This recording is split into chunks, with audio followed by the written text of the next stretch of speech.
আসসালামু আলাইকুম। স্টুডেন্ট আছেন, সবাইকে আমন্ত্রণ। আমি আজকে স্ট্রোকের উপর একটা ক্লাস নিব। আমি এক্সপেক্ট করছি যে এখানে মোস্ট অফ দ্য পার্টিসিপেন্ট যারা আছেন সবাই হয়তো আন্ডারগ্র্যাড স্টুডেন্ট, থার্ড ইয়ার থেকে শুরু করে third year, fourth year, fifth year. তো আমি ট্রাই করেছি আমার এই লেকচারটাকে সেভাবেই সাজাতে যাতে আন্ডারগ্র্যাজুয়েট লেভেলে সবার মোটামুটি কিছু হেল্প করতে পারি আমি। শুরুতেই বলে নিই যে স্ট্রোকটা আসলে অনেক বড় একটা চ্যাপ্টার। মোটামুটি বলতে গেলে ডেভিডসনের মনে হয় one of the very few chapters যেটাতে একটা সিস্টেমের পার্ট না হয়েও টোটালি একদম আলাদা করে একটা চ্যাপ্টার বানানো হয়েছে 23rd এডিশনে। আপনারা দেখবেন যে স্ট্রোকটি একটা কমপ্লিটলি ডিফারেন্ট একটা চ্যাপ্টার। ইউজুয়ালি দেখা গেছে যে নার্ভাস সিস্টেম একটা চ্যাপ্টার, কার্ডিওভাস্কুলার সিস্টেম একটা চ্যাপ্টার, বাট সেই তুলনায় দেখা গেছে যে স্ট্রোকটা ডিফারেন্ট একটা এন্টিটি দিয়ে আলাদা চ্যাপ্টার হিসেবে ডেভিডসনে এবার 23rd এডিশনে ইনক্লুড করা হয়েছে। তো স্বাভাবিকভাবেই যেহেতু এটা অনেক বড় একটি chapter, it's very difficult to complete in one class, but still আমি চেষ্টা করব যতটুকু অ্যাটলিস্ট আন্ডার গ্রাজুয়েট লেভেলে যতটুকু আপনাদের জানা দরকার সেই পার্টটুকু আমি কভার করার ট্রাই করছি। আমার লেকচার মোস্ট অফ ইট আমি নিয়েছি ডেভিডসন থেকেই নিয়েছি, আর কিছু জিনিস হয়তো আমার নিজের এক্সপিরিয়েন্স থেকে আমি আমার স্যারদের কাছে যেগুলো পড়েছি, আমাদের স্যাররা তাদের লেকচারে যেগুলো পড়িয়েছেন, সবকিছু মিলিয়ে আমি ট্রাই করেছি আমার লেকচারটাকে এনরিচ করতে। মোটামুটি রেডি থাকলে আমি এখন স্টার্ট করি। স্ট্রোকের একটা ওয়ার্ল্ড ওয়াইড স্ট্রোকের প্রিভ্যালেন্সটা একটা দেখে নিই। আমরা দেখতে পাচ্ছি এখানে আমার স্লাইড কি দেখা যাচ্ছে? তো প্রথমে আমরা একটু আমাদের প্রিভ্যালেন্সটা দেখি স্ট্রোকের। এখানে আমরা দেখছি যে approximately 8 lakh people have stroke each year. এটা ওয়ার্ল্ড ওয়াইড একটা estimation. About one incidence of stroke occurs in every 40 seconds worldwide. It is the third most common cause of death in first world countries after cancers and ischemic heart disease. And it is a very common medical emergency, especially in third world countries like Bangladesh.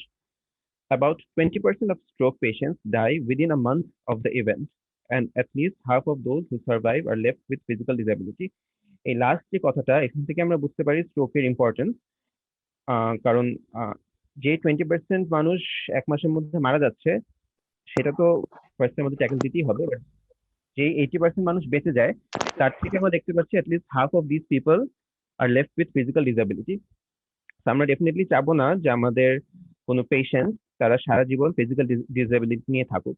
তো এইটা যাতে আমরা না হতে দিই, সেই কারণে আমাদের স্ট্রোকটা ভালো করে বুঝতে হবে, স্ট্রোকের এটিওপ্যাথোজেনেসিস বুঝতে হবে, এবং স্ট্রোকটাকে কিভাবে আমরা ফাইট করতে পারি স্ট্রোকের এগেনস্টে টাইমলি যদি ইন্টারভেন করা যায়, তাহলে আমরা দেখতে পাবো যে টাইমলি ইন্টারভেনশনে অনেক ক্ষেত্রেই স্ট্রোকগুলোকে খারাপ কমপ্লিকেশন হওয়া থেকে প্রিভেন্ট করতে পারি আমরা। আশা করবো আমাদের সব পার্টিসিপেন্টরা মনোযোগ দিয়ে আমাদের ক্লাসটা এখন থেকে মনোযোগ দিয়ে দেখবেন। ডেফিনেশন আমি পার্টিকুলারলি খুব একটা পছন্দ করি না, তারপরেও একটা বোঝানোর জন্য যে স্ট্রোকটা আসলে কি, এক কথা আমরা বলতে পারি it is defined as a sudden development of focal neurological deficit with no apparent cause other than cerebrovascular one. With no apparent cause other than cerebrovascular one, এই জিনিসটা আমাদের বুঝতে হবে। আমাদের ব্রেইনে যে কোনো জায়গায় যে কোনো লিশন যদি হয়, সেটার জন্যই কিন্তু আমার একটা ফোকাল একটা নিউরোলজিক্যাল ডেফিসিট হবে। সেটা একটা অ্যাবসেস হতে পারে, টিউবারকুলোমা হতে পারে, অনেক কিছুই হতে পারে। ইনফেকশাস যে কোনো একটা লিশন থাকতে পারে ব্রেনে একটা ইনজুরি হতে পারে, ট্রমা হতে পারে, অ্যাক্সিডেন্ট হতে পারে, সবগুলোতেই কিন্তু আমার একটা নিউরোলজিক্যাল ডেফিসিট হবে। কিন্তু যখন আমি আদার কজগুলো এক্সক্লুড করবো, দেখবো যে আমার সেরিব্রোভাস্কুলার কজ ছাড়া অন্য কোনো কজ এভিডেন্ট না, তখন সেটাকে আমরা স্ট্রোক হিসেবে ডিফাইন করবো। So it is defined as a sudden development of focal neurological deficit with no apparent cause other than cerebrovascular one. Cerebrovascular one বলতে কি বুঝি? সেরিব্রাল ব্লাড ভেসেল যেগুলো, সেই সেরিব্রাল ব্লাড ভেসেলে যদি কোনো রকম ইম্পেয়ারমেন্ট হয়, কোনো প্যাথোলজি হয়, সেটার কারণে যেই নিউরোলজিক্যাল ডেফিসিট হবে সেটা হচ্ছে stroke. It happens due to decreased blood supply to the brain, either because of occlusion or rupture of cerebral blood vessels. এটা আমরা সামনে দেখবো যে আইদার ব্লাড ভেসেল অক্লুশন হয়, যেটা ইসকেমিক স্ট্রোকে আমরা দেখতে পাই, অথবা রাপচার হয় সেরিব্রাল ব্লাড ভেসেলসে, যেটা হেমোরেজিক স্ট্রোকে আমরা দেখতে পাই। তাহলে আমরা যদি ক্লাসিফাই করতে চাই, এই টেবিল বা এই ফিগারটা আমি ডেভিসন থেকে নিয়েছি, আপনারা সবাই দেখে থাকবেন। স্ট্রোকটাকে ব্রডলি আসলে আমরা ইসকেমিক স্ট্রোক আর হেমোরেজিক স্ট্রোক হিসেবে ডিফাইন করি, বাট আমরা যদি আরো উপরে যাই, স্ট্রোকটা ইউজুয়ালি আমরা সবসময় স্ট্রোক বলতে আর্টেরিয়াল স্ট্রোকই মিন করি। Venous stroke very very rare, but তারপরেও ডেভিসন ওরা দিয়েছে যে লেস দেন 1% ক্ষেত্রে ভেনাস স্ট্রোক হতে পারে। আমরা যদি ভেনাসটা আলাদা রাখি তাহলে আর্টেরিয়াল স্ট্রোক অথবা হেমোরেজিক স্ট্রোক। এই ইনফার্ক্ট বা ইসকেমিক স্ট্রোকের মধ্যেও আসলে দুই রকম হতে পারে। একটা হচ্ছে ইনসাইটু ইসকেমিয়া, যেটা সেরেব্রাল ব্লাড ভেসেলের ভিতরেই এথেরোস্ক্লেরোসিস হয়েছে, এথেরোস্ক্লেরোসিস হয়ে ব্লাড ভেসেলটি ইনফার্ক্ট হয়েছে, সেটা হতে পারে। আরেকটা হতে পারে এম্বোলাস আছে, সেটা কোনো কারণে ছুটে গিয়ে এম্বোলাস হিসাবে ব্রেনের ব্লাড ভেসেলে গিয়ে আটকালো, সেখানেও কিন্তু আলটিমেটলি আমার ইনফার্ক্টই হবে।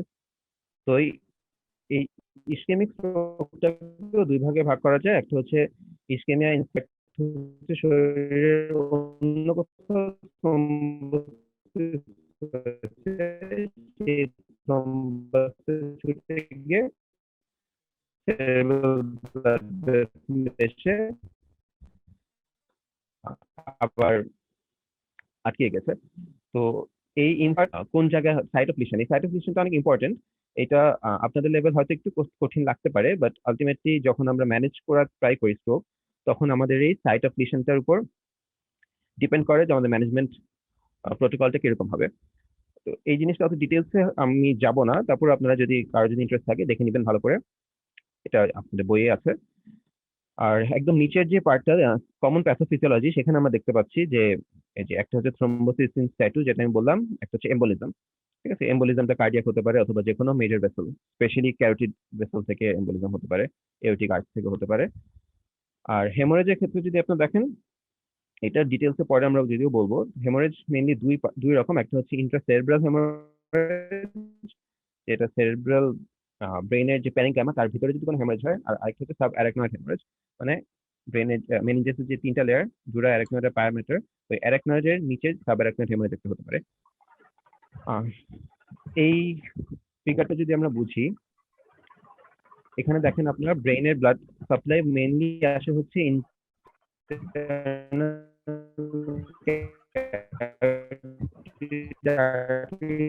থেকে আর ভার্টেব্রাল আর ইন্টারনাল ক্যাপিলারি থেকে আমার এই অ্যান্টেরিয়র সেরেব্রাল, মিডল সেরেব্রাল আর পোস্টেরিয়র সেরেব্রাল আর্টারি, এগুলো কমিউনিকেট করে হচ্ছে এই কমিউনিকেটিং আর্টারি, যে মাঝখানে কমিউনিকেশন করে, এই জন্য এটাকে বলে কমিউনিকেটিং আর্টারি।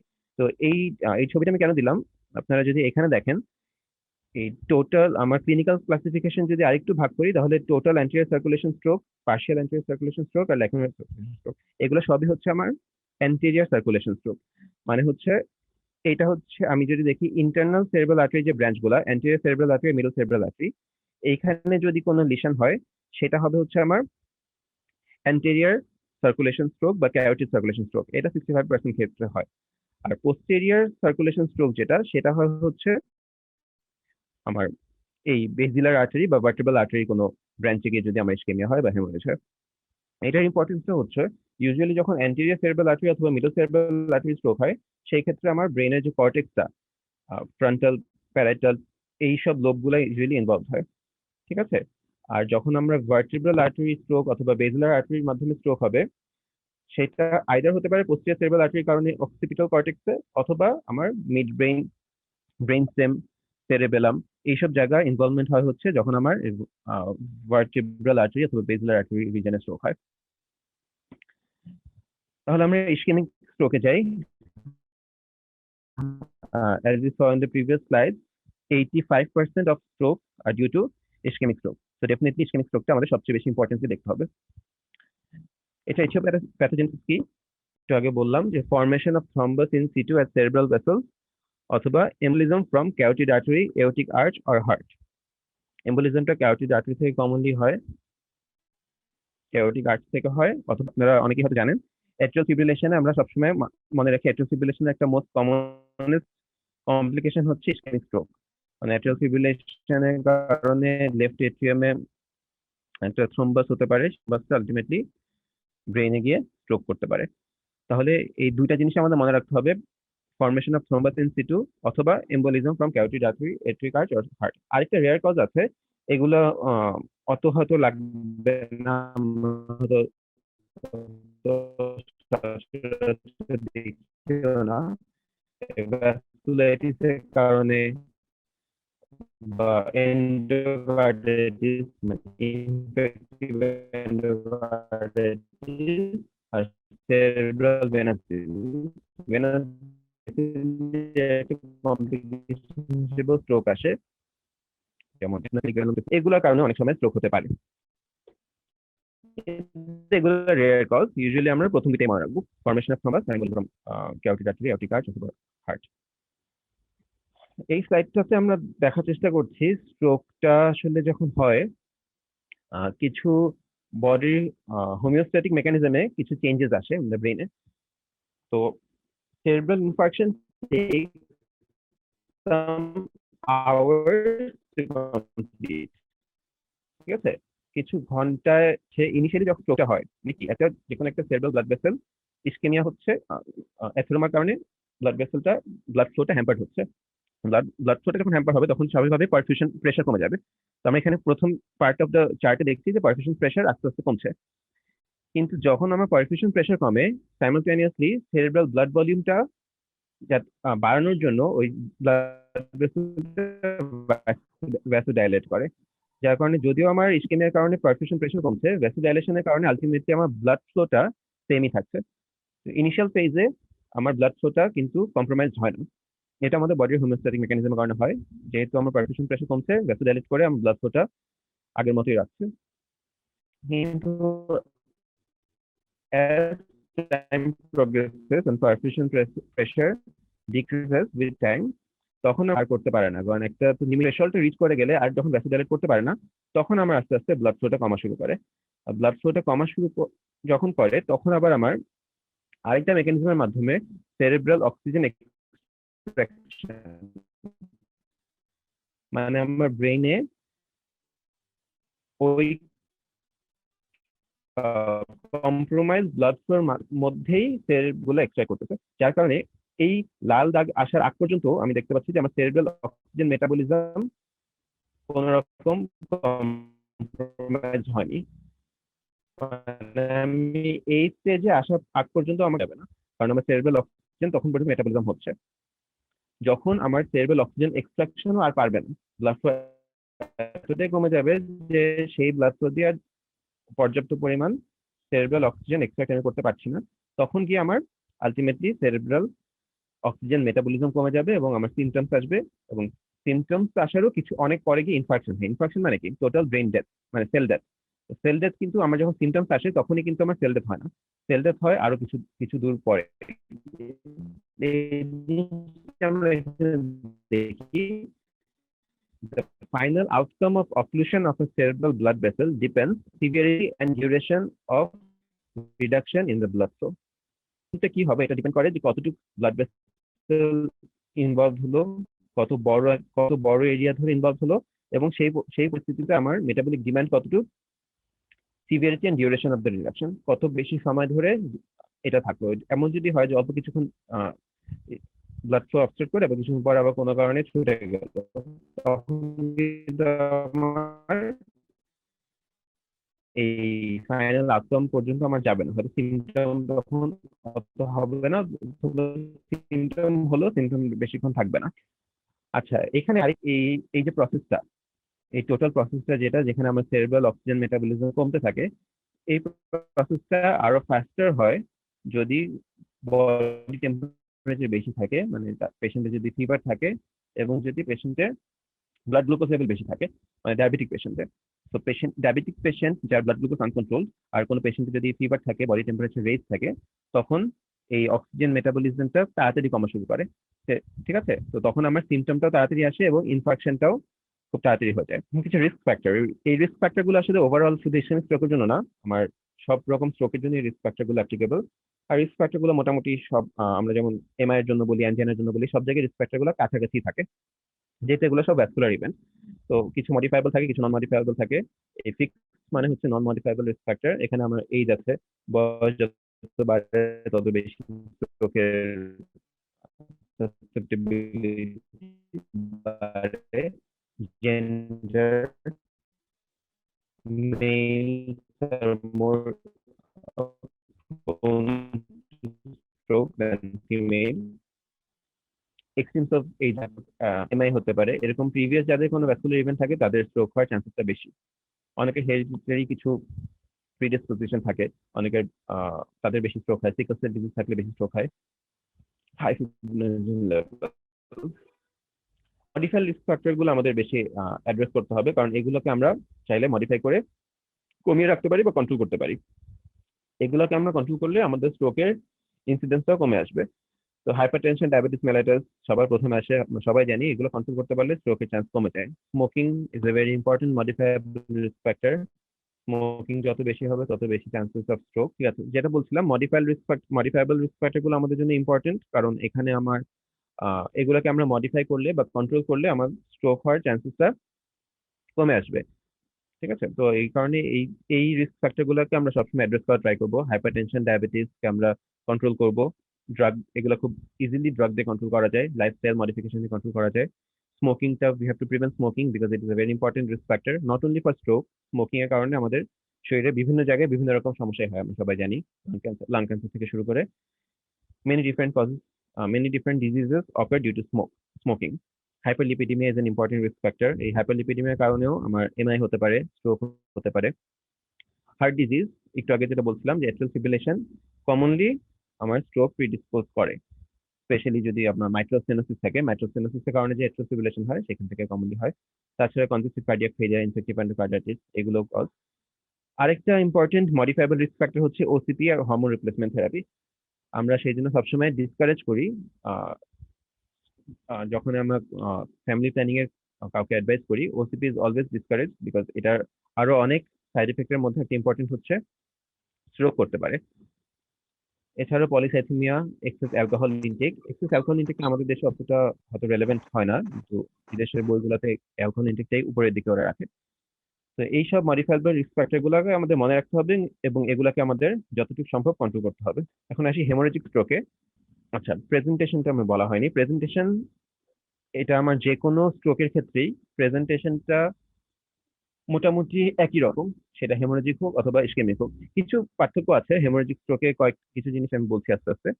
তো প্রথমে আমরা স্ট্রোক চিন্তা করলে আমরা কি মনে করি? একটা পেশেন্ট, একটা এলডারলি পেশেন্ট শুয়ে আছে, তার একদিকে সে দাঁড়াতে পারছে না।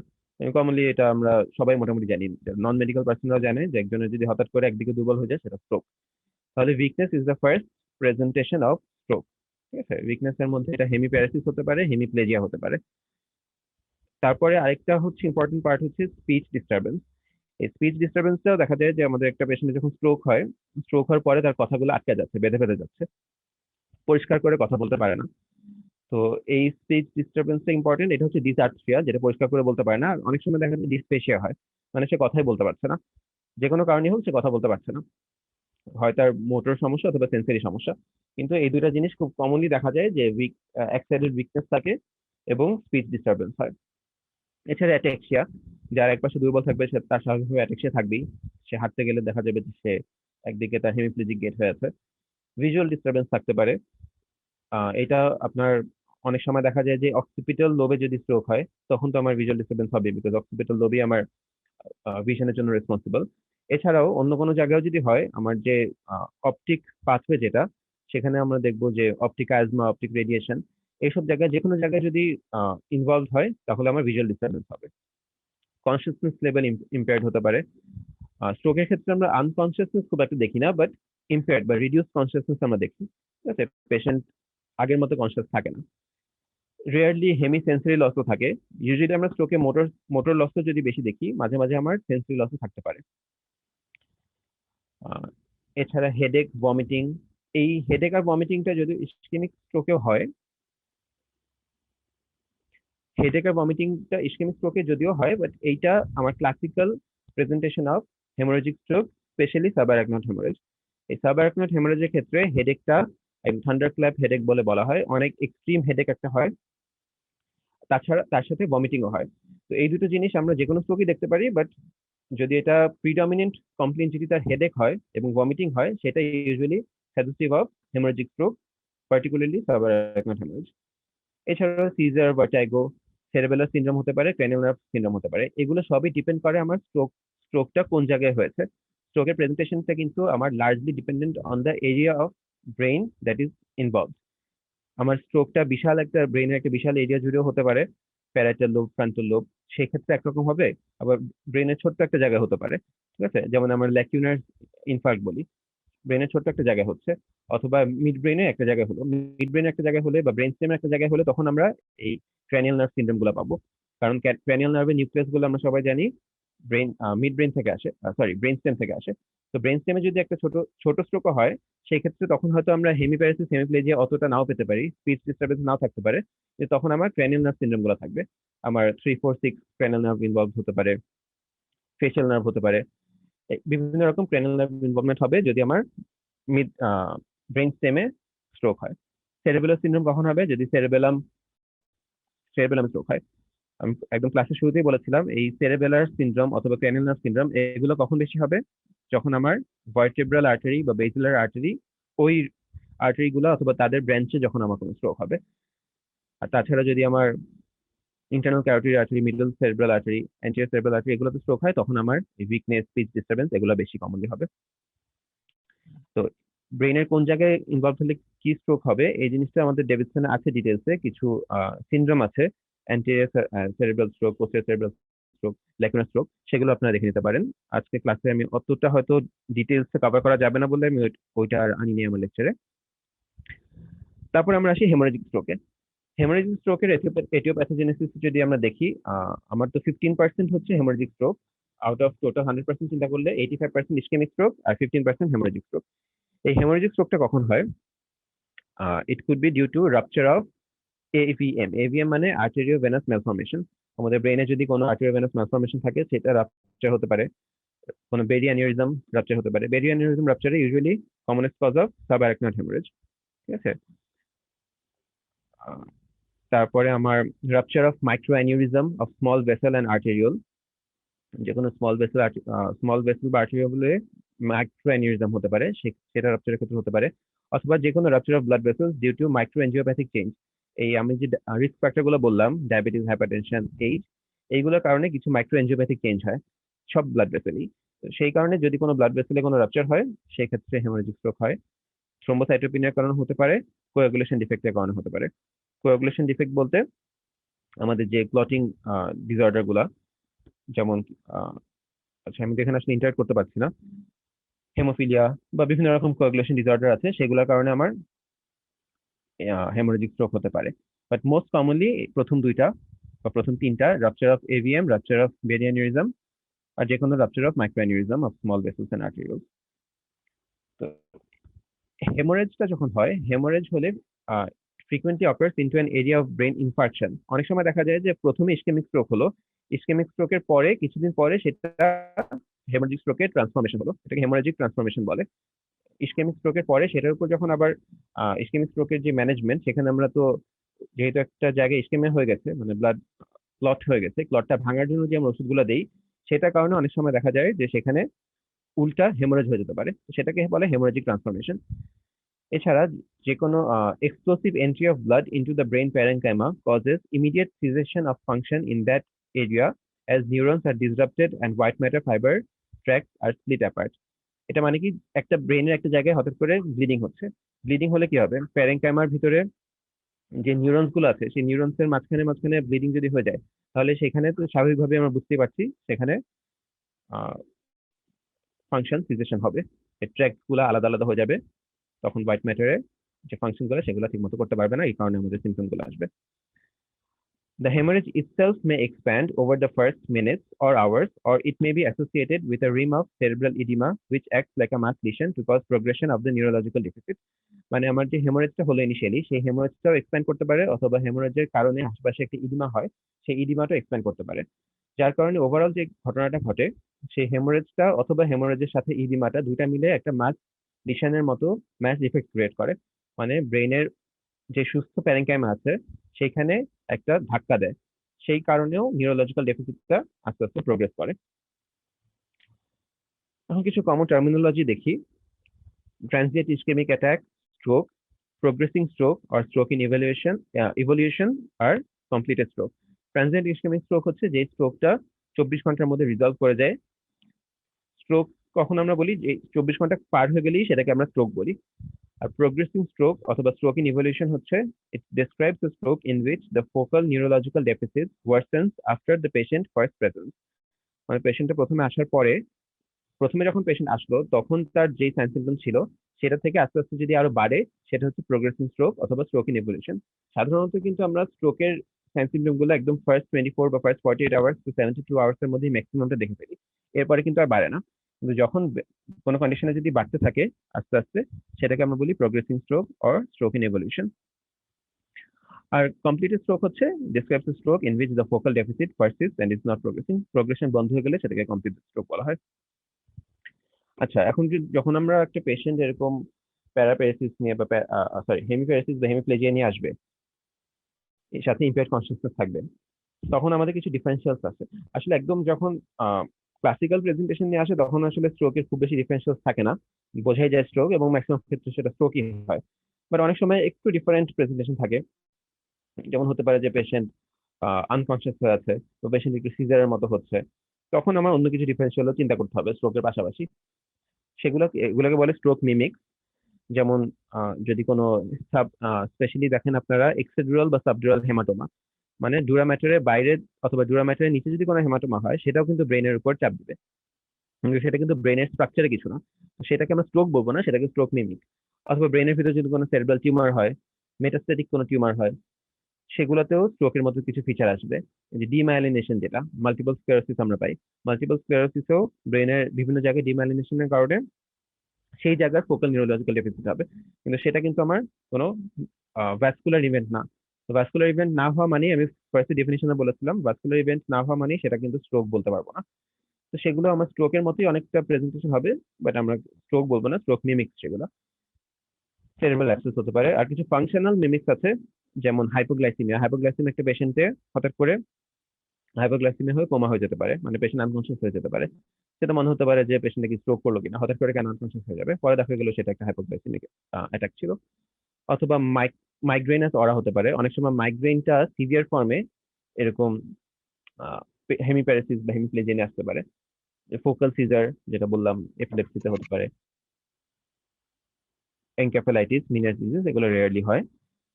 এখন আমরা ডিফারেন্সিয়েট কেমনে করবো একটা স্ট্রোক আর স্ট্রোক মিমিক্স এর মধ্যে?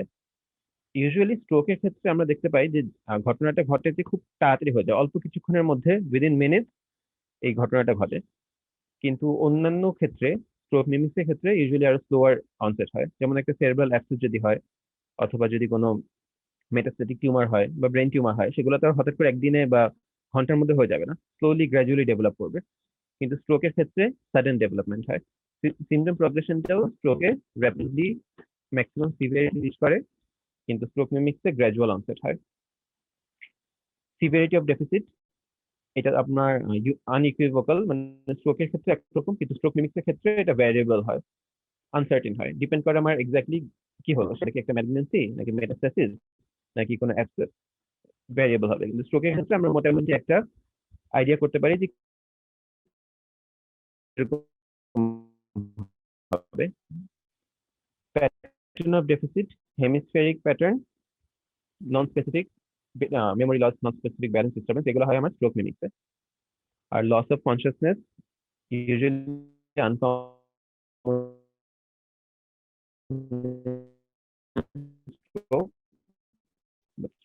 স্ট্রোক মিমিক্সে মোট। আচ্ছা, আর একটা জিনিস আমি বারবার বলছি যে হেমিপ্লেজিয়া, হেমিপ্যারাসিস, স্ট্রোকে অনেক সময় কিন্তু আমার দুই পাশেই উইকনেস থাকতে পারে। সবসময় যে হেমিপ্যারাসিস হবে বা হেমিপ্লেজিয়া হবে সেটাও না। আমার স্ট্রোকটা যদি ম্যাসিভ হয়, যে আমার একদিকে এত বড় একটা স্ট্রোক হলো যে আমার মাস প্রেশার এফেক্টের কারণে অপোজিট সাইডেও চাপ দিচ্ছে, তখন আমার দুই দিকে হতে পারে, মানে শরীরের ডান পাশে এবং বাম পাশে দুই পাশে উইকনেস হতে পারে। অথবা আরো কমনলি যেটা হয়, মিড ব্রেনে বা মিডলাইন স্ট্রাকচারে যদি স্ট্রোক হয়, তখন আমার দুই পাশেই উইকনেস হতে পারে, এটাও মাথায় রাখতে হবে। আচ্ছা, ইনভেস্টিগেশনটাকে আমি একদম ছোট রেখেছি, কারণ ইনভেস্টিগেশনটা আসলে কমনলি স্ট্রোক বলতেই আমরা সবাই জানি যে সিটি স্ক্যান করতে হয়। এটা নতুন করে পড়ানোর কিছু নেই, সিটি স্ক্যান করলেই আমরা স্ট্রোক দেখতে পাই। তারপরেও কিছু রুটিন ইনভেস্টিগেশন করা লাগে স্ট্রোকের রিস্ক ফ্যাক্টর গুলো বোঝার জন্য। যেমন আমি বলছিলাম হাইপারলিপিডিমিয়াতে স্ট্রোক হতে পারে, সো আমরা লিপিড প্রোফাইল দেখবো। মাইট্রোস্টেনোসিস বা এট্রিয়াল ফিব্রিলেশনে স্ট্রোক হতে পারে, এই জন্য আমরা ইসিজি করবো। ইকো আমি এখানে লিখি নাই, ইকো করা লাগে, কারণ ইকো থেকেই আমরা বুঝতে পারি যে কোনো থ্রোম্বাস আছে কিনা। এই জন্য আমরা কিছু রুটিন ইনভেস্টিগেশন করব। সিবিসি তে যেমন আমার যদি ভ্যাসকুলাইটিস হয় তখন ইএসআর গুলো অনেক হাই থাকবে। পলিসাইথেমিয়া একটা রিস্ক ফ্যাক্টর, পলিসাইথেমিয়াতে আমার হেমোগ্লোবিন বেশি থাকবে। এইগুলো আমরা রুটিন ইনভেস্টিগেশন গুলো দেখতে পাবো। আরবিএস ইম্পর্টেন্ট, কারণ diabetes is a very important risk factor for stroke. এই রিস্ক ফ্যাক্টর স্ট্র্যাটিফাই করার জন্য রুটিন ইনভেস্টিগেশন গুলো আমরা করবো। আর স্পেসিফিকে ওই city scan of brain, MRI of brain, এই দুটাই মেইনলি আমরা সিটি স্ক্যান করি ফার্স্টলি, কারণ সিটি স্ক্যানটা মানে মোর ওয়াইডলি ইজিলি অ্যাভেলেবল, অ্যাক্সেসিবল আমাদের জন্য। এছাড়া চিপার, এমআরআই থেকে কিন্তু সিটি স্ক্যান অনেক চিপার। আবার এমআরআই এর কথা যদি চিন্তা করি, এমআরআই আরো বেশি ছোট ছোট কোনো যদি ইসকেমিয়া হয় যেটা আমার সিটি স্ক্যানে ধরা পড়বে না, সেটা আবার আমার এমআরআই তে আসবে। স্পেশালি ব্রেন স্টেমে যদি কোনো স্ট্রোক হয় সেগুলো সিটি স্ক্যান অফ ব্রেইনে দেখা যায় না, সেটা দেখার জন্য আমার এমআরআই অফ ব্রেইন লাগবে। আরেকটা ক্ষেত্রে MRI of brain superior CT স্ক্যানের চেয়ে, সেটা হচ্ছে দেখা যায় যে আর্লি স্টেজে যদি আমার 4 ঘন্টা 5 ঘন্টার মধ্যে যদি কেউ আসে স্ট্রোক নিয়ে, ইসকেমিক স্ট্রোক যদি সেটা হয়, সেটা কিন্তু আমার সিটি স্ক্যান অফ ব্রেইনে দেখা যাবে না। কিন্তু আমি যদি শুরুতেই এমআরআই করে ফেলি, তখন আমি ওইটা ডিডাব্লিউ ইমেজ বলে। এমআরআই এর মধ্যে আবার অনেকগুলো ফিল্ম আছে, T1 T2 ডিডাব্লিউ প্লেয়ার, বিভিন্ন রকম আছে। তার মধ্যে ডিডাব্লিউ টা যদি করা হয় শুরুতেই, পেশেন্ট যদি 2 ঘন্টা 1 ঘন্টার মধ্যেও আসে, তাহলেও ডিডাব্লিউ এমআরআই করলে দেখা যাবে ইসকেমিয়াটা দেখা যাবে। কিন্তু সিটি স্ক্যান করলে কিন্তু আমরা সেই ইসকেমিয়াটা দেখতে পারবো না। তাহলে আমরা ইসকেমিয়া সিটি স্ক্যানটা কেন করি? কারণ ম্যাক্সিমাম স্ট্রোক তো আমাদের ইসকেমিক স্ট্রোকই হয়। ইসকেমিক স্ট্রোক হলেও আমরা সিটি স্ক্যানটা ইউজুয়ালি করি, কারণ হচ্ছে mainly to differentiate between haemorrhagic stroke and ischaemic stroke. কারণ আমার হেমোরেজিক স্ট্রোক যদি হয়, সেই ক্ষেত্রে আমরা কোনো অ্যান্টিপ্লেটলেট বা অ্যান্টিকোয়াগুলেন্ট ড্রাগ দিতে পারবো না, দিলে আরো প্রেসিপিটেট করবে। সেই জন্য আমরা সিটি স্ক্যান অফ ব্রেন করে দেখি যে হেমোরেজ হয়েছে কিনা। যদি হেমোরেজ না হয় তাহলে আমরা মোটামুটি আহ, মানে আমরা শুরু করে দিতে পারি আর কি অ্যান্টিপ্লেটলেট ড্রাগ, যদি আমরা স্ট্রোকটা কনফার্ম হই। স্ট্রোকে ইউজুয়ালি আমরা দেখা যায় যে পেশেন্টের ক্লিনিক্যাল প্রেজেন্টেশনই এনাফ টু ডায়াগনোস স্ট্রোক। তো আমরা যদি প্ল্যান্টারটা দেখি, আচ্ছা আমি অবশ্যই সিমটম বলেছি, সায়েন্স গুলো বলি নাই। সায়েন্স গুলো আমরা মোটামুটি সবাই জানি, আপার মোটর নিউরন লিশনস গুলো সব হবে। যেই পাশে আমার উইকনেস থাকবে সেই পাশে যদি আমি সায়েন্স দেখি, আমি যদি জার্কস গুলো দেখি, তাহলে দেখবো যে অ্যাঙ্কেল জার্ক, নি জার্ক, এগুলো এক্সাজারেটেড থাকবে, প্ল্যান্টারটা এক্সটেন্সর হবে। তো এখান থেকে আমরা স্ট্রোকটা ডায়াগনোসিস আমরা ক্লিনিক্যালি করে ফেলতে পারি। কিন্তু স্ট্রোকটা ইসকেমিক স্ট্রোক থেকে হেমোরেজিক স্ট্রোক, এইটা অনেক সময় ক্লিনিক্যালি বোঝা যায় না। যদিও আমি বললাম যে হেমোরেজিক স্ট্রোকে মাথা ব্যথাটা অনেক বেশি থাকবে, ভমিটিং থাকবে, কিন্তু অনেক সময় ইসকেমিক স্ট্রোকে এগুলো থাকতে পারে, যার কারণে বোঝা যায় না। হেমোরেজিক স্ট্রোকে অনেক সময় পিউপিলটা পিন পয়েন্ট হয়ে যায়, ছোট হয়ে যায়, কিন্তু সবসময় এভাবে ক্লিনিক্যালি বোঝা যায় না। তখন আমরা দুইটাকে ডিফারেন্সিয়েট করতে সিটি স্ক্যান অফ ব্রেন করে ফেলি। যেহেতু এমআরআই অফ ব্রেনটা মোর কস্টলি আর অত অ্যাভেলেবলও না, এই কারণে আমরা এমআরআই অফ ব্রেন না করে শুরুতে সিটি স্ক্যান অফ ব্রেন করি। সিটি স্ক্যান অফ ব্রেন করে অনেক সময় যদি স্ট্রোক মিমিক্স যেগুলো বললাম, সেরেব্রাল অ্যাবসেস বলেন বা মেটাস্ট্যাসিস বলি, এগুলোও আমরা সিটি স্ক্যান অফ ব্রেন করলে বুঝে যাব। যদি স্ট্রোক মিমিক্স হয় সেটাও আমরা পেয়ে যাব। যদি কোনো কিছু না, apparently normal CT scan of brain দেখলাম কিন্তু পেশেন্টের sign symptom suggestive of stroke, তখন আমরা ব্লাইন্ডলি অ্যান্টিপ্লেটলেট ড্রাগ দিয়ে স্ট্রোকের ইনিশিয়াল ম্যানেজমেন্টটা শুরু করে দিতে পারি। এছাড়াও সিটি স্ক্যান অফ ব্রেনের আরেকটা ডিসঅ্যাডভান্টেজ আছে এমআরআই থেকে, সেটা হচ্ছে দেখা যায় যে 7 দিন 10 দিন 15 দিন পরে যদি কোনো পেশেন্ট আসে, পেশেন্ট ধরেন গ্রামে আছে, সে আসতে পারে নাই, প্রথমে হয়তো পেশেন্ট পার্টি অত ইম্পর্টেন্স তো দেয়নি, পেশেন্টকে নিয়ে আসে নাই, তারপরে 10 দিন 15 দিন পর যখন পেশেন্ট ভালো হচ্ছে না, তখন হয়তো ঢাকায় নিয়ে আসলো, তখন আপনি যদি কোনো ইনভেস্টিগেশন করেন, তখন কিন্তু আপনার ইনভেস্টিগেশন অফ চয়েস হবে এমআরআই অফ ব্রেন। কারণ সিটি স্ক্যান অফ ব্রেনে 2 সপ্তাহ পরে দেখা যায় যে অত ফাইন্ডিংস নাও থাকতে পারে, কিন্তু এমআরআই অফ ব্রেনে আমরা 2 উইকস পরেও ফাইন্ডিংস পাবো। আর এমআরআই ব্রেনের ক্ষেত্রে কিছু কন্ট্রাইন্ডিকেশন আছে, যেমন পেশেন্টের যদি ক্লস্ট্রোফোবিক হয়, ক্লোজ স্পেসে যদি পেশেন্টের ফোবিয়া থাকে, তখন এমআরআইটা করা যায় না। পেশেন্ট যদি বেশি ইয়ে থাকে, একটু অ্যাজিটেটেড থাকে, তখন অনেক সময় এমআরআই করা যায় না। আর সবচেয়ে বড় কন্ট্রাইন্ডিকেশন যদি পেশেন্টের শরীরে যদি কোনো মেটালিক ইমপ্ল্যান্ট থাকে, মানে এমআরআই আমরা জানি এটা ম্যাগনেটিক টেকনোলজি ইউজ করে, তো যদি শরীরে কোনো মেটালিক পার্ট থাকে, সেটা ফ্র্যাকচারের মেটালিক ইমপ্ল্যান্ট থাকতে পারে অথবা পেসমেকার থাকতে পারে, এইসব ক্ষেত্রে MRI of brain totally contraindicated. এছাড়া এমআরএ, সিটিএ, এগুলোর কথা লিখেছি, এগুলো আমার হচ্ছে আরো হায়ার সেন্টারে করা হয়। অনেক সময় দেখা যায় যে ক্যারোটিড আর্টারিতে কোনো অক্লুশন আছে, তখন আমরা এই ডুপ্লেক্স আল্ট্রাসাউন্ড করে দেখতে পারি, সেটা ক্যারোটিড এন্ডার্টারেক্টমি করে সেটা ট্রিটমেন্ট করা যায়। এগুলো অবশ্য মানে আমাদের লেভেলে বা এমবিবিএস লেভেলে লাগবে না, তারপরে আমি এগুলো রেখেছি আর কি এখানে আপনাদের সবার জানার জন্য। আর অন্য রেয়ার কজ এক্সক্লুড করার জন্য আমার যেগুলো বললাম ভ্যাসকুলাইটিস এর কারণে হতে পারে, এসিডি একটা কমন কজ, এএনএ দেখলে আমরা মোটামুটি এসিডিটা ই করতে পারবো, ডায়াগনোস করতে পারবো। আরো কিছু লাগে, তো আমি জাস্ট কয়েকটা লিখে রেখেছি, ক্লটিং, স্ক্রিনিং, থ্রম্বোফিলিয়া স্ক্রিনিং, এগুলো করে আমরা রেয়ার কজ গুলো এক্সক্লুড করতে পারি। কিন্তু আমার মেইন ইনভেস্টিগেশন অফ চয়েস হচ্ছে সিটি স্ক্যান, স্ট্রোকের ক্ষেত্রে city scan of brain. City scan of ব্রেনের থেকে আরো যদি হায়ার লেভেলে যেতে হয় তখন হচ্ছে এমআরআই অফ ব্রেন। স্পেশালি ছোট ছোট স্ট্রোকের ক্ষেত্রে MRI of brain is very useful. আচ্ছা, এখন কমপ্লিকেশন। কমপ্লিকেশন গুলো আমাদের অ্যাড্রেস করাটা is very important for stroke. কারণ স্ট্রোক যেটা হয়ে গেছে, যে ইনসাল্ট হয়ে গেছে, সেটা কিন্তু আমরা আর রিভার্স করতে পারবো না, কিন্তু আমরা কমপ্লিকেশন গুলো প্রিভেন্ট করতে পারবো। ঠিক আছে, তো কমপ্লিকেশন গুলো প্রিভেন্ট করার মধ্যে 1 নম্বর কমপ্লিকেশন স্ট্রোকে হচ্ছে অ্যাসপিরেশন নিউমোনিয়া। পেশেন্টরা বেডরিডেন থাকে, বেডরিডেন থাকার কারণে পেশেন্টরা হয়তো নিজে খেতে খেতে পারে না, কেয়ার গিভারের উপর ডিপেন্ডেন্ট থাকে। তো তখন অ্যাসপিরেশন নিউমোনিয়া যদি মুখে খাওয়ানো হয়, পেশেন্টকে যদি শোয়ায় ভালো করে যদি বসায় না খাওয়ানো হয়, সেক্ষেত্রে aspiration pneumonia is a very common complication and very life threatening complication. এটাকে আমাদের সবচেয়ে গুরুত্ব দিতে হবে যাতে অ্যাসপিরেশন নিউমোনিয়া না হয়। এছাড়া বেড সোর্স হতে পারে, পেশেন্ট যদি অনেকদিন বেড রিডেন থাকে, পেশেন্টকে যদি টাইমলি পশ্চার চেঞ্জ না করা হয়, তখন বেড সোর হতে পারে বা প্রেশার সোর। তো এই জন্যই যে কেয়ার গিভার যে থাকবে তাকে অবশ্যই বেড সোর হচ্ছে কিনা স্কিন সার্ভে করে করে দেখতে হবে। স্পেশালি সেক্টরাল রিজনে বেড সোরটা বেশি হয়, যেখানে বনি প্রমিনেন্স আছে সেখানেই হতে পারে, সেক্টরাল রিজনে কমনলি হয়। তো কেয়ার গিভারদের অবশ্যই খেয়াল রাখতে হবে যেন তারা বেড সোরটাকে খেয়াল রাখে। ইউরিনারি রিটেনশন হতে পারে, ইউটিআই হতে পারে, ম্যাল নিউট্রিশন হতে পারে, ডিমেনশিয়া হতে পারে। এগুলো সব কমন সেন্স থেকে বলা যায়। ম্যাল নিউট্রিশন কেন হতে পারে? পেশেন্ট ঠিক মতো খেতে পারবে না, তাই না? কারণ পেশেন্ট তখন আমাদের উপর, কেয়ার গিভার উপর ডিপেন্ডেন্ট, তো তখন ম্যাল নিউট্রিশনের একটা পসিবিলিটি হতে পারে। ইউটিআই হতে পারে কারণ পেশেন্টের হাইজিন মেনটেন হচ্ছে না, ইউটিআই হতে পারে। আরটিআই হতে পারে, RTI is very related to aspiration pneumonia. Constipation হতে পারে।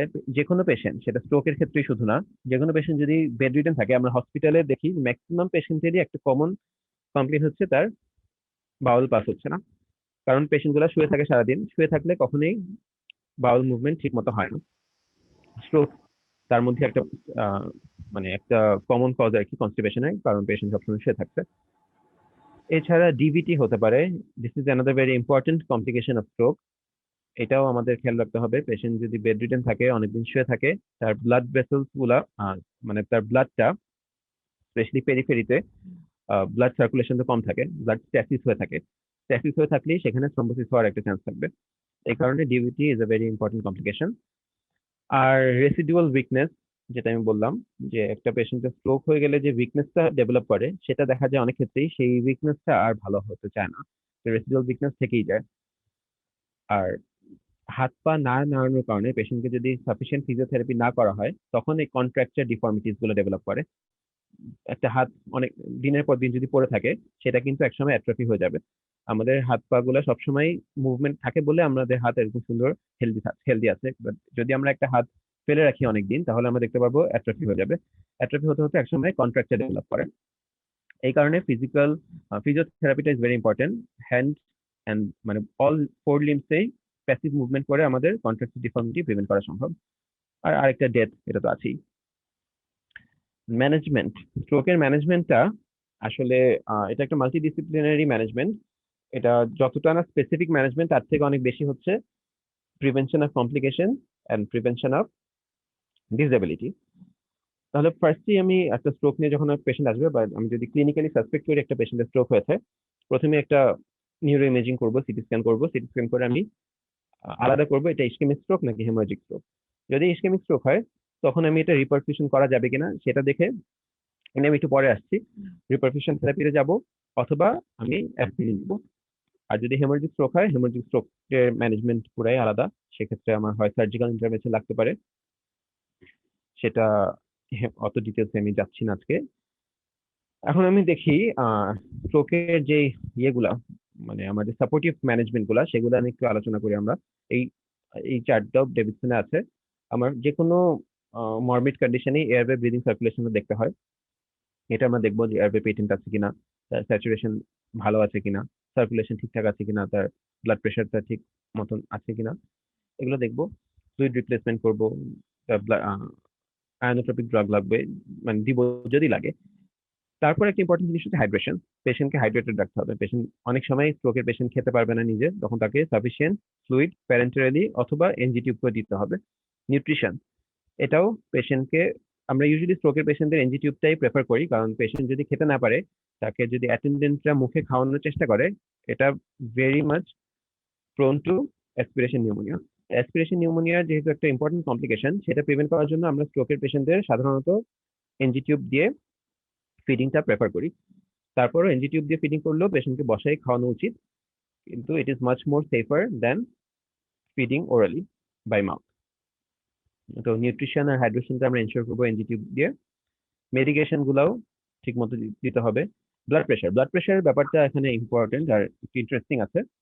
আমরা সাধারণত জানি যে blood pressure should be control if it is more than 140/90 অথবা মোর দেন 160/100, ঠিক না? গ্রেড 1 হাইপারটেনশন হলে তো আমাদের মেডিকেশন দিতেই হবে, সরি গ্রেড 2 হলে তো মেডিকেশন দিতেই হবে, যেটা 160/100। আর যদি গ্রেড 1ও হয় 140/90, এরপরও আমরা লাইফস্টাইল মডিফাই করে বা যেভাবেই হোক আমাদের ব্লাড প্রেশার কন্ট্রোল করা উচিত। এটা হচ্ছে এনি আদার কন্ডিশন, যে কোনো কন্ডিশনে এটা ট্রু ফর ব্লাড প্রেশার, কিন্তু স্ট্রোকের ক্ষেত্রে এটা একটু ডিফারেন্ট।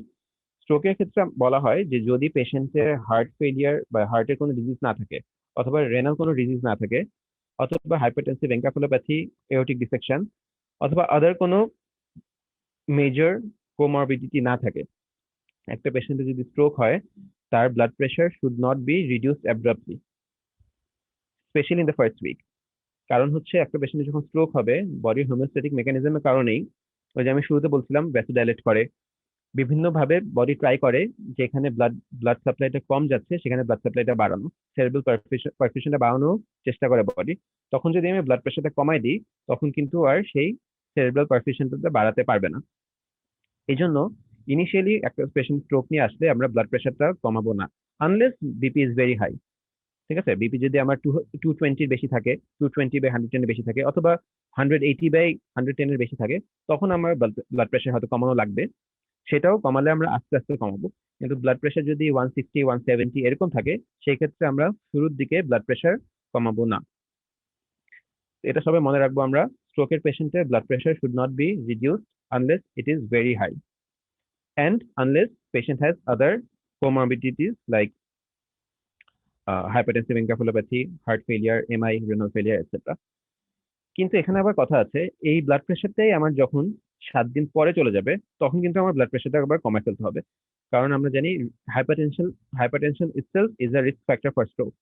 তো আমার 1 সপ্তাহ পরে, 10 দিন পরে যদি একটা পেশেন্ট আসে, তখন কিন্তু তার ব্লাড প্রেশার আর বেশি রাখতে দেওয়া যাবে না। তখন তার ব্লাড প্রেশার কমায় রাখতে হবে less than 140, preferably less than 130/80 after 7 to 10 days to prevent further attacks of stroke.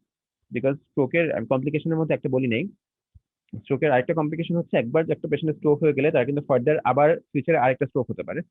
তো ফার্দার কমপ্লিকেশন প্রিভেন্ট করার জন্য আমার blood pressure should be control after first week. Blood glucose should also be reduced, মানে আমি একটা কথা বলেছিলাম যে ব্লাড গ্লুকোজ যদি বেশি থাকে, that is also contribute to quicker ডিটেরিওরেশন of stroke. দুইটা কথা বলেছিলাম, ব্লাড গ্লুকোজ বেশি থাকলে এবং বডি টেম্পারেচার বেশি থাকলে, এই দুটো যদি বেশি থাকে তখন কিন্তু তাড়াতাড়ি স্ট্রোকটা ইভলভ করে। তো blood glucose should be controlled, temperature should be controlled, এটাও আমি একটু আগে বলেছি যে টেম্পারেচার বেশি থাকলেও স্ট্রোকটা তাড়াতাড়ি ইভলভ করে। এছাড়া আদার এরিয়াস আমাদের খেয়াল রাখতে হবে, প্রেশার এরিয়াস যেটা বললাম আমি, স্কিন কেয়ার করতে হয় যাতে কোনো বেড সোর, প্রেশার সোর না হয়। এই বলে কি বলে, নিউম্যাটিক বেড পাওয়া যায়, নিউম্যাটিক বেড গুলো আমরা ইউজ করতে বলি, সেখানে আমার প্রেশার রিলিফ করে কিছুটা, প্রেশার রিলিভিং ম্যাট্রেস যেটা বলেছে, এটাই আমাদের দেশে নিউম্যাটিক বেড বা নিউম্যাটিক ম্যাট্রেস বলা হয়, এটা ইউজ করতে হবে। ইনকন্টিনেন্স থাকলে সেক্ষেত্রে আমাদের ক্যাথেটারাইজ করতে হবে, যদিও ক্যাথেটারাইজটা ইউজুয়ালি ডিসকারেজ করা হয়, কিন্তু পেশেন্টের অনেক সময় পেশেন্ট বলতে পারে না, ইউরিনারি ইনকন্টিনেন্স থাকে, তখন আমরা ইউরিনারি ক্যাথেটারাইজ করে ফেলা লাগে, অথবা ইউরিনারি রিটেনশন হয়ে যায়, তখনও ক্যাথেটারাইজ করা লাগে। আর যতটুকু সম্ভব পেশেন্টকে মোবিলাইজ করা রাখতে হবে। Mobilisation is very important. Again দুইটা কারণে, একটা হচ্ছে ডিবিটি যাতে না হয়, তিনটা কারণে আসলে, যাতে ডিবিটি না হয়, যাতে প্রেশার স্টোর না হয়, আর আরেকটা যাতে কন্ট্রাকচার ডেভেলপ না করে। এই তিনটা কারণে আমাদের মোবিলাইজেশনটা ভেরি ইম্পর্টেন্ট। আমরা ম্যাক্সিমাম ক্ষেত্রেই দেখি যে একটা পেশেন্ট স্ট্রোক হলো, সে শুয়ে আছে তো শুয়ে আছে, দিনের পর দিন শুয়ে আছে। বাট আর্লি ফিজিওথেরাপি করে এটা চেষ্টা করতে হবে পেশেন্টকে যত তাড়াতাড়ি মোবিলাইজ করা যায়। তাহলে আমাদের এটা, এই চারটা আমাদের অনেক ইম্পর্টেন্ট স্ট্রোকের ম্যানেজমেন্টের ক্ষেত্রে। সাপোর্টিভ ম্যানেজমেন্ট, কয়েকটা জিনিস আমাদের মাথায় রাখতে হবে। ফিডিংটা যেন পেশেন্টের ভালো হয়, পেশেন্টের বাওয়েল ব্লাডার কেয়ার যেন ঠিক মতো নেওয়া হয়, পেশেন্টের ব্লাড প্রেশারটা ঠিক মতো ম্যানেজ করা হয়, পেশেন্টকে আর্লি মোবিলাইজ করা হয়, পেশেন্টকে ফিজিওথেরাপি দেওয়া হয়, এবং পেশেন্টের eye care, mouth care, oral care, মানে এই এক্সট্রা কেয়ার গুলো নিতে হবে। তো মোট কথা, একটা পেশেন্টের স্ট্রোক হলে তার nursing care is very important. এই জিনিসটা আমাদের খেয়াল রাখতে হবে। এরপরে আসি আমাদের স্পেসিফিক ট্রিটমেন্টে স্ট্রোকের। এগুলো সবই আমি ডেভিডসন থেকে নিয়েছি। স্ট্রোকের ক্ষেত্রে আমাদের দেশে কমনলি যে ট্রিটমেন্টটা দেওয়া হয়, আমরা যেটা ওয়ার্ডে সবসময় দিয়ে থাকি, যেটা হচ্ছে ইকোস্প্রিন, ক্লোপিডোগ্রেল, ঠিক আছে, অ্যান্টিপ্লেটলেট ড্রাগ। কোন ক্ষেত্রে? যখন আমরা শিওর হব যে পেশেন্টের হেমোরেজিক স্ট্রোক হয়নি। একটা পেশেন্ট স্ট্রোক নিয়ে আসলো, সাসপেক্টেড স্ট্রোক, আমরা একটা সিটি স্ক্যান করলাম, সিটি স্ক্যান করে দেখলাম যে তার হেমোরেজ হয়নি, তখন আমরা সাথে সাথে ইকোস্প্রিন শুরু করে দিই। এটাকে যদি একটু বইয়ের মতো করে আমরা দেখি, তাহলে দেখবো ইসকেমিক স্ট্রোকের ক্ষেত্রে আমাদের আরেকটা ইম্পর্টেন্ট জিনিস হচ্ছে ইসিজি করতে হবে। কারণ ইসিজি করে আমরা বলেছিলাম যে atrial fibrillation is a very common cause বা very common precipitating risk factor for ischaemic stroke. তো ইসিজি করে দেখবো অ্যাট্রিয়াল ফিব্রিলেশন আছে কিনা। যদি অ্যাট্রিয়াল ফিব্রিলেশন হয়, আমাদের অবশ্যই আন্ডারলাইং কজটাকে ট্রিট করতে হবে। আন্ডারলাইং কজ ট্রিট না করলে ফিউচারে আবার হবে। তাহলে অ্যাট্রিয়াল ফিব্রিলেশন হলে সেটা ট্রিটমেন্ট করতে হবে। আর যদি এগুলো কিছু না থাকে, পেশেন্ট যদি সাইনাস রিদমে থাকে, তাহলে আমরা এই অ্যান্টিপ্লেটলেট ড্রাগটা দিব। এখানে বলা আছে যে ফার্স্টে 300 মিলিগ্রাম অ্যাসপিরিন শুরুতে একটা লোডিং ডোজ দিয়ে, এরপরে আমরা 75 মিলিগ্রাম ডেইলি রাখবো। আরেকটা অল্টারনেটিভ হচ্ছে ক্লোপিডোগ্রেল। দুইটাই আমাদের ওয়ার্ডে দেওয়া হয়। অ্যাসপিরিন 75 মিলিগ্রাম এবং ক্লোপিডোগ্রেল 75 মিলিগ্রাম, দুইটাই দেওয়া যেতে পারে। আরেকটা কাজ যেটা করা যেতে পারে, যদিও এটা কমনলি করা হয় না, আমরা ক্যারোটিড ডুপ্লেক্স করতে পারি। ডুপ্লেক্স করে দেখবো যে ক্যারোটিড আর্টারিতে কোনো থ্রোম্বাস আছে কিনা। যদি ক্যারোটিড থ্রোম্বাস থাকে, সেক্ষেত্রে একটা ভালো ট্রিটমেন্ট যেটা আমাদের কাজে লাগে, মানে এফেক্টিভ ট্রিটমেন্ট, সেটা হচ্ছে ক্যারোটিড এন্ডার্টেরেক্টমি। এন্ডার্টেরেক্টমি করে দিলে ফিউচারে আর স্ট্রোক হওয়ার সম্ভাবনা থাকে না। এগুলো করার পরে আমরা ইনিশিয়াল ট্রিটমেন্ট দেওয়ার পরে আর কি কি করা লাগবে, এই যে ব্লাড কোলেস্টেরল লেভেলটা কমায় ফেলতে হবে, আমাদের অবশ্যই একটু লিপিড লোয়ারিং ড্রাগ দিতে হবে। এইটাই হচ্ছে আমার মেইনলি স্ট্রোকের ট্রিটমেন্ট ইসকেমিক স্ট্রোকের ক্ষেত্রে। তার সাথে treatment of underlying cause. Underlying cause atrial fibrillation হলে অ্যাট্রিয়াল ফিব্রিলেশনের ট্রিটমেন্ট, যদি কোনো অন্য কোনো ভ্যাসকুলারিটিস থাকে ভ্যাসকুলারিটিসের ট্রিটমেন্ট, এগুলো করতে হবে। আর হেমোরেজিক স্ট্রোকের ক্ষেত্রে আমার ট্রিটমেন্টটা আসলে টোটালি ডিফারেন্ট। এখানে আমরা সার্জিক্যাল ট্রিটমেন্ট করতে পারি। আর যদি দেখা যায় যে হেমোরেজটা সুপারফিশিয়ালি আছে, সেক্ষেত্রে বার হোল দিয়ে একটা আমার হেমোরেজটা বের করে নিয়ে আসা যায়। নিফিডিপিন অপশন আছে। আমাদের হেমোরেজিক স্ট্রোকের ক্ষেত্রে দেখা যায় যে ব্লাডের ইন্ট্রাক্রানিয়াল প্রেশার বেড়ে যায় ব্রেনের, তখন আমরা ম্যানিটোল, ডায়ারেটিক্স গুলো দিয়ে আইসিপিটা কমাতে পারি। ক্লিপিং করা যায়, সার্জিক্যাল ক্লিপিং করা যায়। এগুলো সুপার স্পেশালিটি জিনিস, এই জন্য এগুলো আমি এখানে বলছি না, এগুলো নিউরোসার্জনরা করে থাকেন। তো হেমোরেজিক স্ট্রোক হলে আমাদের কাজ হবে রেফার করে দেওয়া to higher centre. Haemorrhagic stroke কিন্তু সাধারণত নর্মাল কোনো হসপিটালে আমরা ট্রিট করতে পারি না, শুধু সাপোর্টিভ কেয়ার দেওয়া ছাড়া। তো হেমোরেজিক স্ট্রোক হওয়ার সাথে সাথে আমরা হায়ার সেন্টারে রেফার করে দিব, যেখানে ওরা এটা তাড়াতাড়ি ইন্টারভিন করতে পারবে। কিন্তু ইসকেমিক স্ট্রোকের ক্ষেত্রে আমাদের কাজ হবে হচ্ছে এই সাপোর্টিভ কেয়ারের সাথে সাথে অ্যান্টিপ্লেটলেট ড্রাগ দেওয়া। আরেকটা জিনিস করা যায় ইসকেমিক স্ট্রোকের, সেটা হচ্ছে এই থ্রোম্বোলাইসিসটা। এটা অবশ্য আমাদের দেশে খুব একটা অ্যাভেলেবল আছে কিনা আমি জানি না। যদি পেশেন্ট 4 থেকে 4.5 ঘন্টার মধ্যে আসে, সেক্ষেত্রে আমরা পেশেন্টকে থ্রোম্বোলাইসিস অফার করতে পারি। ওই স্ট্রেপ্টোকাইনেজ, এমআই এর ক্ষেত্রে যেমন স্ট্রেপ্টোকাইনেজ দেওয়া হয়, এখানেও এই টিস্যু প্লাজমিনোজেন অ্যাক্টিভেটর গুলো দেওয়া যায়। থ্রোম্বোলাইসিস করলে টোটালি, মানে এটার প্রগনোসিস খুবই ভালো। যদিও কিছু রিস্ক আছে, এই থ্রোম্বোলাইসিসের সাথে আমার হেমোরেজিক ট্রান্সফরমেশনের রিস্ক থাকে, কিন্তু যদি স্কিল হ্যান্ডে করা যায়, তাহলে early thrombolysis within 4 to 4.5 hours এর মধ্যে যদি থ্রোম্বোলাইসিস করা যায়, সেটা পেশেন্টের প্রগনোসিস খুবই ভালো হয়, পেশেন্ট একদম স্বাভাবিক সুস্থ হয়ে যেতে পারে। কিন্তু এটা আমাদের ওয়ার্ডে খুব একটা প্র্যাকটিস না, আমরা দেখি নেই। আমরা এই অ্যান্টিপ্লেটলেট ড্রাগের ট্রিটমেন্টেই যাব, এবং এই সাপোর্টিভ ট্রিটমেন্ট যেগুলো, এই সাপোর্টিভ ট্রিটমেন্টে আপনাদের পরীক্ষায় যদি স্যাররা জিজ্ঞেস করে, এটা জিজ্ঞেস করবে যে স্পেসিফিক কি করবা, সাপোর্টিভ কি করবা, সাপোর্টিভ কি কি কেয়ার করবা। তো এই এয়ারওয়ে ব্রিদিং সার্কুলেশন কেয়ারের সাথে সাথে feeding care, oral care, eye care, bowel ব্ল্যাডার care, physiotherapy, এগুলা আমাদের খেয়াল রাখতে হবে। আর যে প্রেশার তো হচ্ছে কিনা এটা খেয়াল রাখতে হবে। আর ব্লাড প্রেশারটা কিভাবে ম্যানেজ করবো, এটাও জিজ্ঞেস করে অনেক সময়। যে একটা পেশেন্টের স্ট্রোক নিয়ে আসতো, তুমি দেখলে তার ব্লাড প্রেশার 170/90, তুমি কি তাকে কোনো অ্যান্টি হাইপারটেনসিভ দিবা কিনা?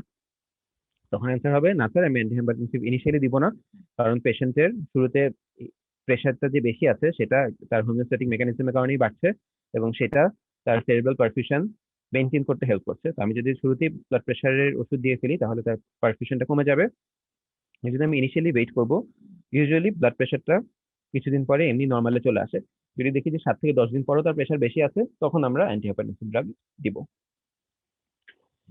এই গেল আমার মোটামুটি আজকে প্রেজেন্টেশন। কারো যদি কোনো কোয়েশ্চেন থাকে জিজ্ঞেস করতে পারেন। আমি আসলে স্ট্রোকের আরো কিছু পার্টস আছে, যেমন ভেনাস স্ট্রোক আছে, হেমোরেজিক স্ট্রোকের মধ্যে সাবারাকনাইড হেমোরেজ আছে। এত কিছু আসলে কভার করা ভেরি ডিফিকাল্ট। এমনি রোজার মাস 1 ঘন্টার বেশি হয়ে গেছে, মনে হয় 1 ঘন্টা হয়ে গেছে। কারো যদি কোনো কোয়েশ্চেন থাকে জিজ্ঞেস করতে পারেন। সবাইকে থ্যাংক ইউ, ধন্যবাদ।